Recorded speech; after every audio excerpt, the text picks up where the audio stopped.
এই দুজন বিশিষ্ট সাহাবীর যে মর্যাদা, এই মর্যাদা সম্পর্কে আমরা আপনার নিকট জানতে চাই। সাহাবীদের মর্যাদার ব্যাপারে যদি আমরা বলতে চাই, আমরা পবিত্র কোরআনের দিকে যদি তাকাই, আল্লাহ তাআলা বলছেন রাদিয়াল্লাহু আনহু ওয়া রাদু আন, যে আল্লাহ তাদের উপর সন্তুষ্ট, তারা আল্লাহর উপর সন্তুষ্ট।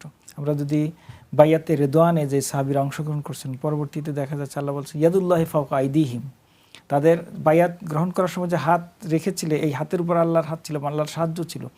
সুতরাং এই সাহাবীদের প্রত্যেকেরই কিন্তু অনেক মর্যাদাবান আমরা বলতে পারি। যেন প্রত্যেক সাহাবী যে তাদের সর্বস্ব সব কিছু ত্যাগ করে তারা ইসলাম গ্রহণ করেছেন এবং তাদের পিছনের সকল কিছু আল্লাহ তাআলা তাদের ক্ষমা করে দিয়েছেন।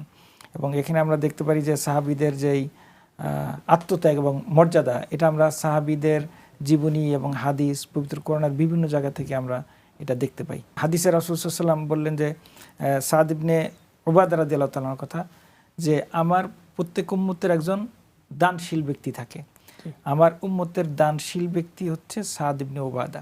এবং সাদ ইবনে উবাদা রাদিয়াল্লাহু তাআলার বাসাটা যে স্যার আগেই বললেন, এটা ছিল একটা অতিথিশালা, একটা আপ্যায়ন ঘর, মানে সবার জন্য উনি প্রত্যেক দিন সবার জন্য যার যতটুকু সম্ভব আপ্যায়নের ব্যবস্থা করতেন। সবার জন্য যেমন একটা উন্মুক্ত আপ্যায়ন খানা আর কি ওনার বাসাটা, যার যার রাসূলের জন্য তো করতেনই, অন্যান্য সাহাবীদের জন্য তিনি আপ্যায়নের ব্যবস্থা করতেন। এবং তিনি খুবই দানশীল ব্যক্তি ছিলেন, সবসময় আপ্যায়ন করতে থাকতেন। এই জন্যই রাসূল সাল্লাল্লাহু আলাইহি ওয়াসাল্লাম তাকে যে উম্মতের দানশীল ব্যক্তি ঘোষণা দিলেন।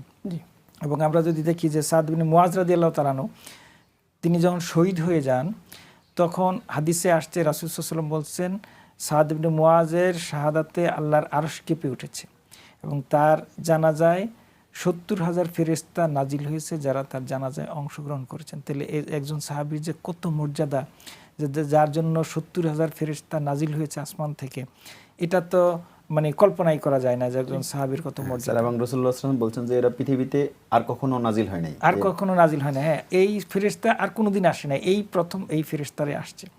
জি, তাহলে এটা অনেক গুরুত্বপূর্ণ একটা বিষয় যে একজন সাহাবীদের যে মর্যাদাটা আমরা যদি বলতে চাই।